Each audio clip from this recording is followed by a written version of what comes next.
اگر آپ مولا علی کے اوپر کوئی جھوٹ باندھیں گے نا، میں مولا علی کا دفاع کروں گا، میں کہوں گا یہ مولا علی نے نہیں فرمایا. لیکن اگر آپ عبد القادر جیلانی، معین الدین چشتی، علی حجویری، سلطان بہو، فرید الدین گنج شکر، ان کی کوئی بکواسیات میرے سامنے لا کے رکھیں گے نا، اور آپ کہیں گے کہ انجینئر صاحب ان کو بزرگ مان لیں، آپ کہیں انہوں نے نہیں فرمائی، یہ مجھے کوئی چیز مجبور نہیں کرتی. کیوں؟ اس کا میں جواب دیتا ہوں. قیامت الدین اگر اللہ تعالیٰ نے مجھے پوچھ لیا کہ تمہیں پتہ چل گیا تھا کہ جو ان کا تعارف تھا کتابیں ان میں تو گستاخیاں لکھی تھی، تو چوتھے ملے کیوں دفاع کیتا کہ میں تو کیا سی؟ صحابہ علیہ بیت کے دفاع کا تو اللہ نے کہا ہے نا، اللہ نے کہا کہ ان جیسا ایمان رکھو، وہ تو رول ماڈل ہے. اب مجھے بتائیں کیا بریلوی اشرف تھانوی کے ایمان کے قائل ہیں؟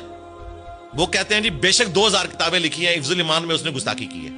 تمہیں چبھ رہی ہے نا، تو مجھے بھی تمہارے بابوں کی گستاخیاں چبھتی ہیں. تم اشرف تھانوی کو مان لو نا ولی اللہ، کبھی نہیں مانیں گے، وہ تو حکیم الامت مانتے ہیں دیوبندی. تو میں تمہارے بزرگوں کو کیوں مان لوں؟ میری بھی آپ مجبوری سمجھیں. میں اگر ان بابوں کو جنہوں نے اپنے ناموں کے کلمے پڑھائے ان کی کتابوں میں یہی تعارف لکھا ہوا ہے اگر مانوں نا، میں خود اپنے ایمان سے فارغ ہو جاؤں. ہاں یہ میں نہیں کہہ سکتا کہ انہوں نے نہیں کیا ہوگا، کیونکہ خود حنیف قریشی مان رہے کہ یہ بایزید کے منہ سے اللہ بول رہا تھا کہ میرا جھنڈا محمد کے جھنڈے سے بڑا ہوگا. اب یہ منجی ٹھکوا رہے ہیں بایزید بستامی کی. کون؟ حنیف قریشی صاحب. حنیف قریشی کا کام تھا، وہ کہتا کہ یہ غلط عبارت ہے، اس نے کہا نہیں میں اس کی تعویل کروں گا، یہ وحدت الوجود کا عقیدہ ہے.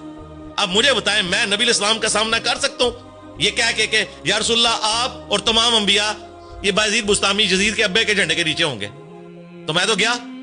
اور حنیف قریشی صاحب کو اور باقی مولویوں کو بتاؤ کہ شکر کرو کہ انجینئر کی زبان ہے. آج اگر حضرت عمر زندہ ہوتے نا تو تمہارے بزرگوں کی قبریں بھی جو ہے نا وہ کھڑوا دیتے.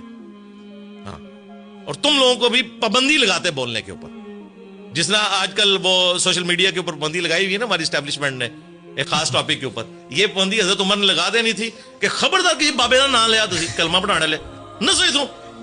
اچھا علی بھائی، آپ نے کہا کہ اگر قیامت کے روز آپ سے سوال ہو جائے، ٹھیک ہے، کہ آپ ان کا دفاع کر رہے تھے کہ جنہوں نے اپنے نام کے کلمے پڑھائے، تو اگر ہم اس کو دوسری سائڈ سے دیکھیں کہ آپ سے اگر یہ سوال ہو جائے کہ وہ لوگ کہ جن سے ایک باتیں منسوخ تھی اور علماء کرام نے بعد میں وضاحت دے دی. علماء کرام کی وضاحت نہیں ہم مانتے.